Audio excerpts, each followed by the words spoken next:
Salut, bienvenue dans cette matinale. Aujourd'hui, on va parler de l'association des tomates et aussi un autre légume, les radis. Allez, on y va, c'est parti. L'introduction, le jardinage est bien plus qu'une simple plantation. C'est l'art de créer des synergies entre les plantes. Ces associations, choisies avec soin, peuvent transformer un simple potager en havre de biodiversité et de productivité. Aujourd'hui, hop, on va retirer ça.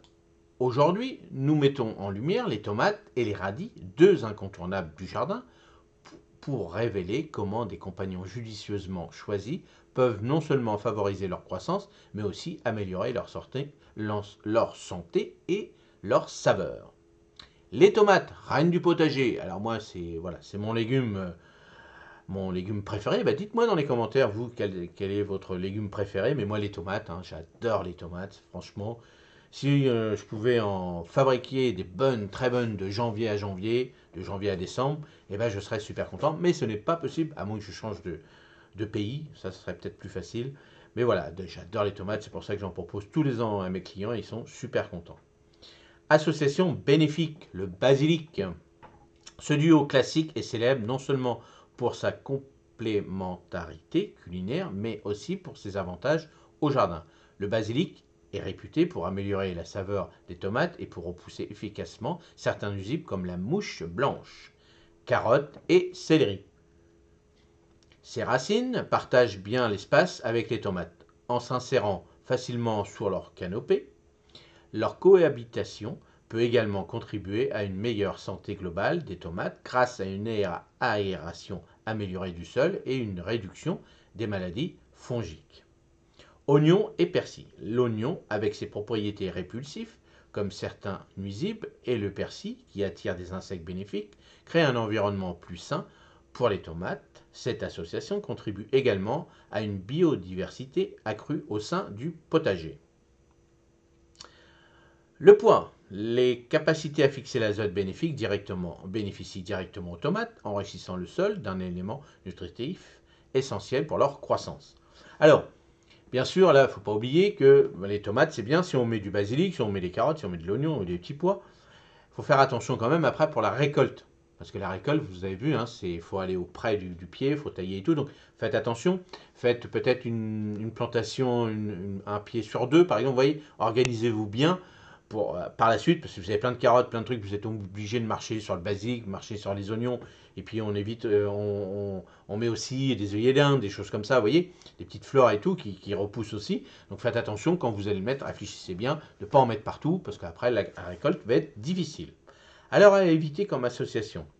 Les associations avec les choux et les pommes de terre sont à proscrire, car elles peuvent favoriser le développement de maladies communes mettant en péril la santé des tomates.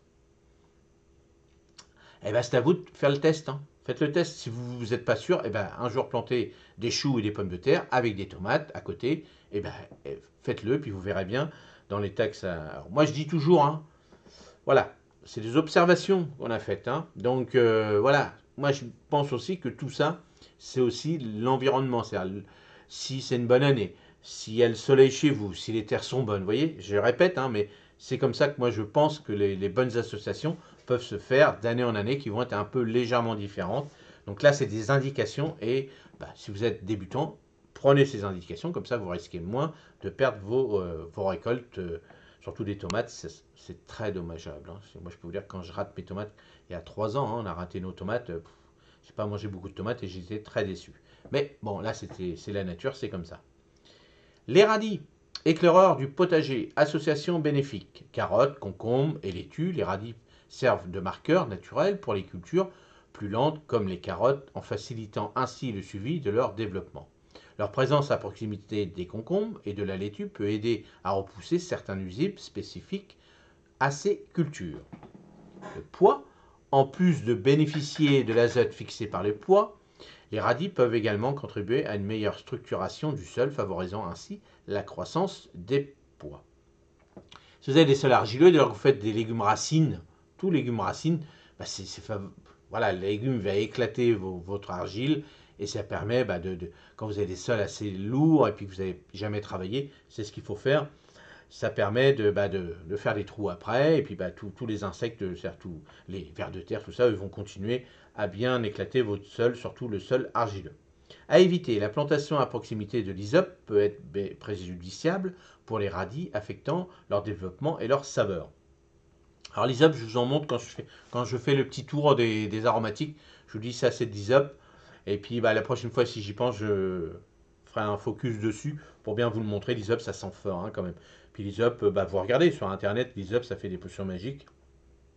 Alors c'est une petite plante, toute simple, avec des petites feuilles vertes, mais vous voyez, il y a pas mal de petites plantes aromatiques qui peuvent perturber un petit peu. Alors bien souvent, les aromatiques, bon, à part le basilic, bon, moi je vais dire que le basilic, c'est une aromatique, mais éphémère. Alors je parle dans le nord de la France, nous c'est éphémère, c'est quelques mois. On va planter notre basilic entre les tomates de mai, on va dire, on va commencer de mai, et puis fin septembre, il n'y a plus rien, il n'y a plus grand-chose. Alors que certaines aromatiques comme la ciboulette, le thym, tout ça, toutes ces plantes-là durent assez longtemps. Donc toutes ces plantes, on va dire, qui sont vivaces, ces aromatiques vivaces, faites des coins.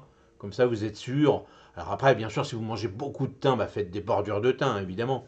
Mais bien souvent, faites des petits coins. Faites un petit coin de plantes du sud, tout ce qui va être sarriette, le thym, romarin, lycrésum, tout ça. Faites un petit coin parce que ça a besoin de plus de terre légère. Et puis de l'autre côté, dans un coin plutôt ombragé, faites tout ce qui va être persil, tout ce qui va être un petit peu des grosses feuilles assez molles qui ont besoin de plus d'ombre dans la journée, donc plutôt du soleil le matin, mais pas toute la journée. Donc vous voyez, vous faites votre petit coin, et puis tout ce qui va être menthe, bon ça vous le faites à part évidemment, mais voilà.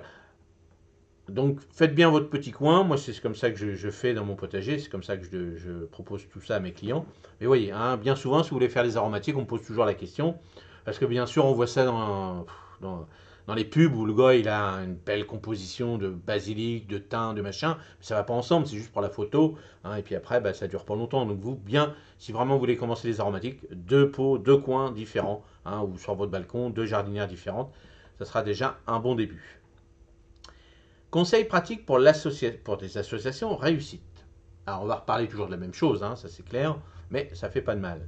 Planification de l'espace. Respecter l'espace nécessaire entre chaque plante et envisage des associations qui optimisent l'utilisation verticale et horizontale du jardinage. Rotation des cultures. Pratique la rotation pour minimiser les risques de maladies et de nuisibles en évitant de replanter les mêmes familles de plantes au même endroit d'une année sur l'autre. Observation et ajustement. Sois attentif aux interactions entre les plantes qui est prêt à ajuster tes plans en fonction des résultats observés. Chaque jardin est unique, voilà, et ce qui fonctionne dans un contexte peut nécessiter des ajustements dans un autre. Conclusion. En intégrant ces principes d'association bénéfique entre les tomates et les radis et leurs compagnons de jardin, tu favorises un environnement où la coopération entre les plantes, même à un potager plus sain, productif et résilient. Voilà. Alors, moi, une petite anecdote, vous voyez, les associations, moi, j'ai pas un grand tunnel pour mes tomates, je les fais toujours au même endroit. Pour l'instant, je n'ai jamais de problème, sauf des années, là, je le sais que c'est pas mes plans, c'est l'ensemble de la région, on a eu il y a 2-3 ans, 3 ans, un été humide, froid, chaud, puis, vous voyez, il y a eu des changements. Et puis tout le monde a attrapé les pommes de terre, tout ça, toutes les tomates, toutes ces variétés-là ont attrapé la maladie. Et puis voilà, c'était l'année qui était comme ça. Donc là, moi, je vais vous montrer, je vous l'ai déjà montré comment j'avais préparé mon sol. Là, pour l'instant, il se repose. Bon, voilà, ça se passe comme ça parce que je ne peux pas faire autrement. Et vous voyez, cette association-là, moi, dans mon coin, il n'y a pas de problème. Je remets tous les ans à la même place mes tomates. Mais voilà, il faut observer, voir, chaque jardin est différent. Mais quand on peut éviter, évitons. Voilà, je vous souhaite une excellente journée. Et moi, je vous dis à demain matin pour la suite. Salut, merci.